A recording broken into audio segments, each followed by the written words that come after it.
Hello everyone, welcome to this session. So today we are going to talk about the enzyme kinetics and ये last part हो गया, last session होगा enzyme पे।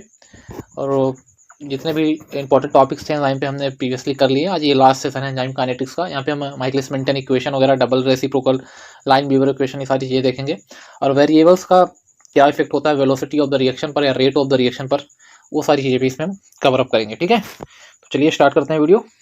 So enzyme kinetics, ठीक है, तो रफली आइडिया हम लेते हैं क्या चीज़ होता है।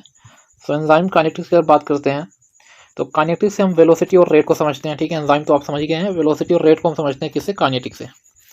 ये चीज़ हो गई।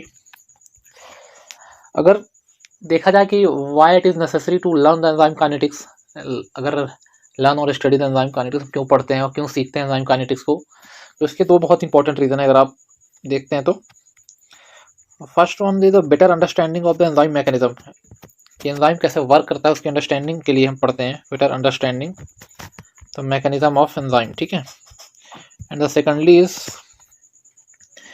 अगर किसी डिसीज़ को अगर हम डायग्नोस कर रहे हैं, ट्रीट कर रहे हैं, तो कहीं ना कहीं ड्रग का यूज़ कर रहे हैं। तो ड्रग भी जो होता है तो जो टारगेट करता है एंजाइम को ही करता है। तो एंजाइम हमको इसलिए पढ़ना या एंजाइम काइनेटिक्स पढ़ना इंपॉर्टेंट रहता है। ठीक है, तो चलिए वेरिएबल्स देख लेते हैं कौन कौन से वेरिएबल्स होते हैं। तो वेरिएबल्स में अगर हम आते हैं तो पहला वेरिएबल अपना टेम्परेचर होता है। टेम्परेचर का इफेक्ट हम देखेंगे रेट ऑफ रिएक्शन पर। पीएच होता है एंजाइम कंसंट्रेशन है, सबस्ट्रेट कंसंट्रेशन है। ठीक है, तो फर्दर मूव करते हैं। पहला हम उठाते हैं अपना, तो एक कंज्यूम करते हैं अपना ग्राफिकल वो है। तो basically we put the variable on X axis. Variable जो भी होता है उसको हम एक्स एक्सिस पे पुट करते हैं, एंड जो भी हमारा रेट ऑफ रिएक्शन है, वेलोसिटी है, उसको हम पुट करते हैं बाई एक्सिस में। ठीक है, ये एक्स हो गया, ये बाई हो गया। तो पहला हमारा टेम्परेचर है, तो हम टेम्परेचर लेंगे वेरिएबल की तरह, तो एक्स में लेंगे और वेलोसिटी पे देखेंगे इफेक्ट। तो आप क्या पाओगे अगर टेम्परेचर और इसकी बात करते हो, तो अगर ऑप्टिमम टेम्परेचर है, अगर आपने टेम्परेचर बढ़ाया, वैसे हाइपरबोला ग्राफ मिलता है। ऑप्टिमम टेम्परेचर, अगर ऑप्टिमम टेम्परेचर है तो रेट ऑफ रिएक्शन बहुत ही अच्छा होगा। अगर टेम्परेचर आपने डिक्रीज किया या इंक्रीज किया, मतलब जितना टेम्परेचर चाहिए आप उतना प्रोवाइड नहीं करवा पा रहे हो, तो कहीं ना कहीं रिएक्शन या velocity of the reaction affect होती है। सेम केस पीएच का होता है। ऑप्टिमम पीएच अगर है तो वेलोसिटी ऑफ रिएक्शन हमको मिलेगी, सॉरी जो वेलोसिटी होगी रिएक्शन की हमको मिलेगी। अगर नहीं है पीएच, कभी डिक्रीज हो रहा कभी इंक्रीज आप कर रहे हो, उस केस में वेलोसिटी ऑफ रिएक्शन भी अफेक्ट होती है। तो अगर क्वेश्चन इसमें यही आता है कि आप कौन सा ग्राफ मतलब किस केस में बनता है, तो अगर बात की जाए टेम्परेचर और पीएच के केस में, टेम्परेचर और पीएच के केस में, तो ग्राफ जो अपना बनता है वो बेल शेप्ड का बनता है। बेल शेप्ड ग्राफ या कर्व बनता है, बोल सकते हो आप, बेल शेप्ड कर्व बनता है temperature and pH both cases में। इसको आप नोट कर लेंगे, बेल शेप्ड कर्व। ठीक है, देन सेकेंडली बात करते हैं एंजाइम कंसंट्रेशन की। तो फिर से वही चीज़ है कि हम वेरिएबल लेंगे एंजाइम कंसंट्रेशन, और यहाँ पे तो वेलोसिटी ही रहेगा बाई एक्सिस पे। अगर एंजाइम का कंसंट्रेशन आप बढ़ाते हो, ठीक है, तो रेट ऑफ रिएक्शन बढ़ती है। जितना आप एंजाइम का कंसंट्रेशन बढ़ाते चलोगे रेट ऑफ रिएक्शन बढ़ती चलेगी। तो सीधे आपको एक लीनियर और स्ट्रेट लाइन ग्राफ होता है वो ऑब्टेन होता है एंजाइम कंसंट्रेशन में। मीन्स आप बोल सकते हो कि डायरेक्टली प्रोपोर्शनल होता है एंजाइम कंसंट्रेशन इसके वेलोसिटी ऑफ रिएक्शन के, बोल सकते हो कि डायरेक्टली प्रोपोर्शनल होता है। ठीक है, तो आप कैसे इसको डिनोट करोगे या रिप्रेजेंट करोगे, जस्ट अ मिनट। पहले तो आपको ग्राफ पता होना चाहिए जो मैंने बताया आपको, कि स्ट्रेट लाइन ग्राफ मतलब वो ऑब्टेन होता है इस पे।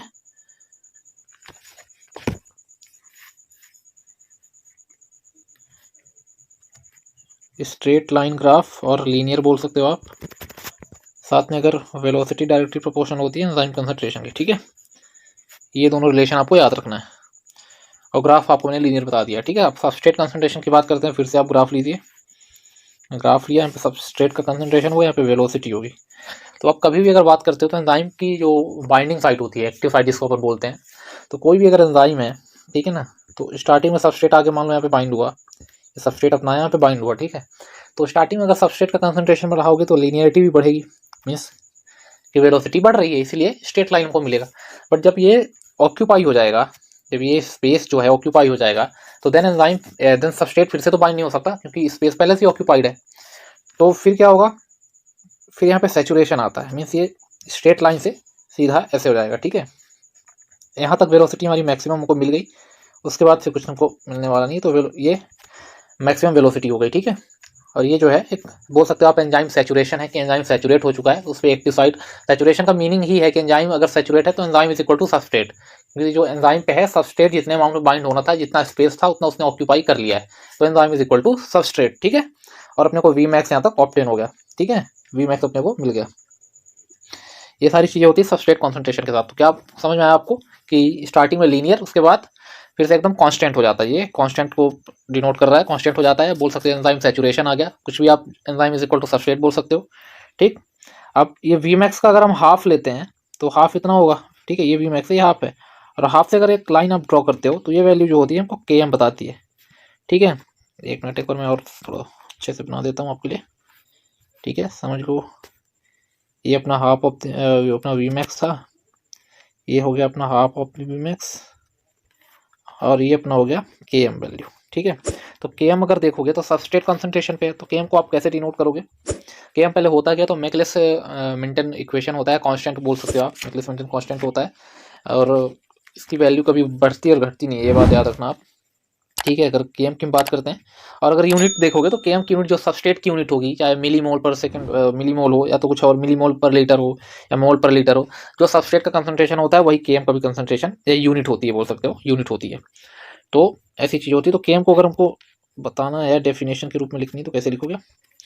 तो K M is a that substrate concentration at which velocity of reaction is half of the V max, half of the V max. ठीक है, तो अगर आप अपने देखा हो तो यहाँ पे अपना था वी मैक्स, हाफ अपने इतना लिया, ये सबस्ट्रेट कंसंट्रेशन पे अपना के एम आ गया। कांस्टेंट वैल्यू होती है। चेंज मैंने आपको प्रीवियस वीडियो में बताया कि कहाँ पे चेंज होता है, लाइक कॉम्पिटेटिव इनिवेशन में चेंज होता है, ठीक है, और इंक्रीज होता है। तो कॉम्पिटेटिव इनिवेशन में चेंज होता है, ये याद रखना, कांस्टेंट होने के बावजूद भी। और इस मेंटन इक्वेशन देख लेते हैं, माइकलिस मेंटन इक्वेशन। ठीक है, माइकलिस मेंटन इक्वेशन बोलता है कि velocity is equal to velocity max into substrate का concentration K M plus substrate. ये वैल्यू आती है क्या, बोल सकते हो मैकलिस मेंटन इक्वेशन की। ये मतलब बेसिकली ये बता रहा है कि जो इक्वेशन जो ये बता रहा है, क्या बता रहा है कि velocity always depend on enzyme as well as substrate concentration, दोनों पे डिपेंड करती है। हमने बताया कि एंजाइम अगर आप बढ़ा रहे हो तो कहीं ना कहीं रेट ऑफ रिएक्शन और सबस्ट्रेट का क्या इफेक्ट होता है, तो दोनों पे डिपेंड करती है। ठीक है, वेलोसिटी, ये आपको इक्वेशन ही बताता है। तो क्या होता है Michaelis Menten equation, V naught is equal to V max into S upon K M plus S. ठीक है, सो देन हम फर्दर इस इक्वेशन से तीन सिचुएशन को कैसे पढ़ेंगे ये देखते हैं। क्या पढ़ा था हमने, ये equation V max into S upon K M plus S. ठीक है, के एम प्लस एस, ये था अपना इक्वेशन। सो अगर हम मानते हैं कि पहली सिचुएशन हमारी है, हमारा जो सबस्ट्रेट है वो लेस देन के एम है। ठीक है, तो अगर लेस है तो हम इसको नेग्लिजिबल मान के, या वो ऐसे बोल देते हैं कि मतलब इसका वैल्यू नहीं है, तो अपन इग्नोर कर सकते हैं। सबस्ट्रेट लेस है इसलिए इग्नोर कर देंगे। अगर इग्नोर कर देंगे तो सबस्ट्रेट अपन हटा सकते हैं, तो के एम प्लस एस की वैल्यू की जगह पर हम सीधे के एम लिख सकते हैं। तो फर्दर इक्वेशन हमारी क्या बन के आएगी कि वी जीरो या velocity V max to S substrate upon K M. तो इसमें के एम और ये वी मैक्स दोनों कांस्टेंट वैल्यू है। ठीक है, इससे अपने को लेना देना नहीं है। तो फर्दर अगर देखोगे तो वी जीरो या वेलोसिटी और सबस्ट्रेट आ जाएगा। ठीक है, मीन्स कहीं ना कहीं जो वेलोसिटी होती है वो सबस्ट्रेट पर डिपेंड कर रही है। इसका कहने का मतलब ये है कि वेलोसिटी या वी मैक्स जो है तो कहीं ना कहीं इस पर डिपेंड करता है, किस पे, अपने सबस्ट्रेट पे। ठीक है, सेकेंड सिचुएशन अगर देखते हैं, सेकेंड सिचुएशन, तो इस पर सबस्ट्रेट की वैल्यू क्या होगी, के एम से ज़्यादा अपन रखते हैं, तो के एम क्या है, के एम लेस है तो इसको इग्नोर करेंगे। इसको इग्नोर करोगे तो क्या अपने को इक्वेशन आके मिलेगी कि V max S into S, और अगर के एम को अपन हटा देते हैं तो नीचे अपन के एम प्लस एस लेते थे, तो इसमें के एम को हटा देंगे तो उसकी जगह हम एस बस लिख सकते हैं। ठीक है, सबस्ट्रेट बस लिख सकते हैं।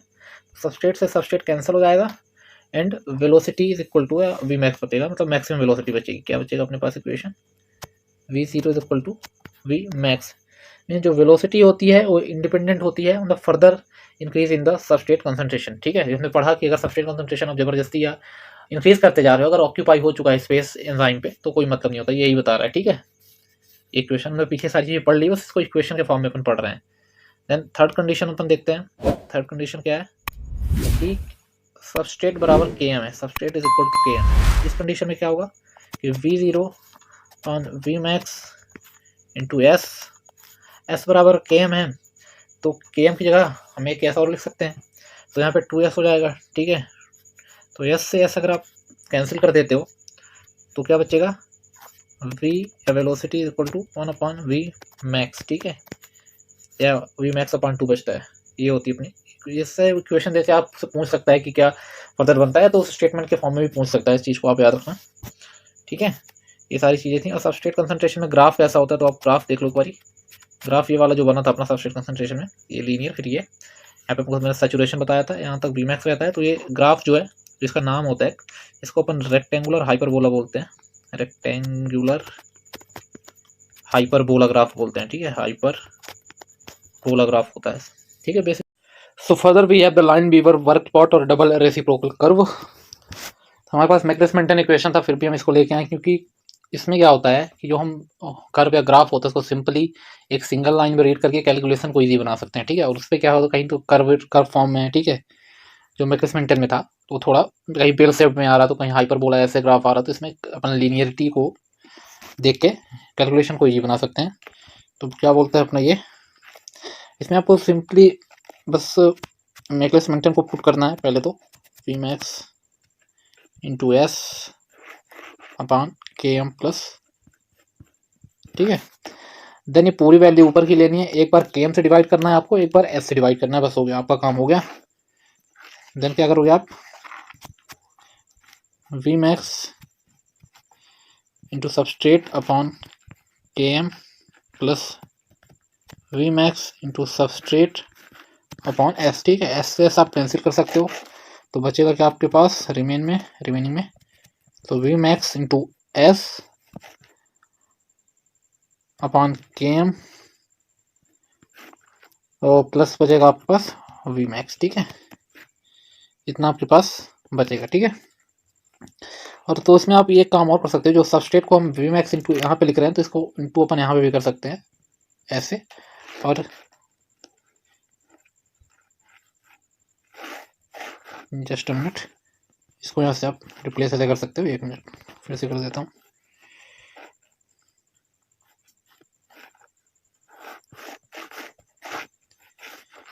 है ना, तो क्या था अपने पास, V max upon K M into substrate plus V max, ठीक है, अपने पास ये चीज़ थी। अब इसी अपने को रेसिप्रोकल पढ़ रहे हैं, तो रेसिप्रोकल मीन्स आपको उल्टा कर देना है, घुमा दो, ठीक है, स्किप कर दो, तो क्या आ जाएगा अपने पास, V zero is equal to K M upon V max, ठीक है, into 1 upon substrate plus 1 upon V max. ये अपना टोटल क्या आ जाता है, डबल रेसिप्रोकल का इक्वेशन आ जाता है, ठीक है।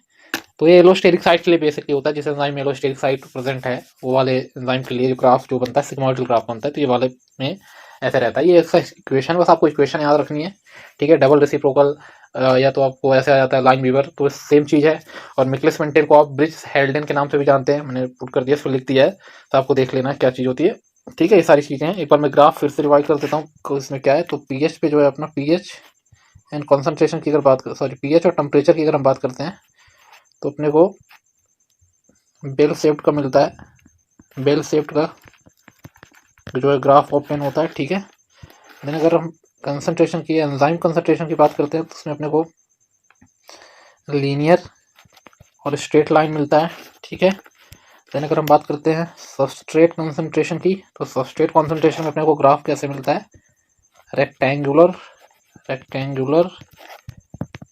हाइपरबोला, ठीक है, रेक्टेंगुलर हाइपरबोला।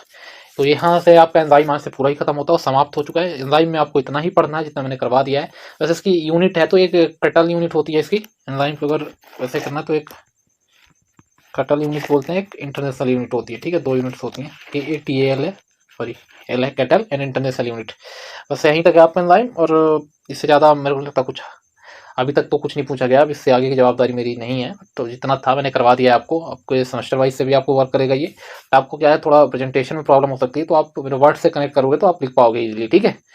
सो वीडियो को शेयर करिए, चीज़ें हैं, सब्सक्राइब अगर करना चाहें तो जरूर करिए, रिपोर्ट तो आपको करना नहीं है।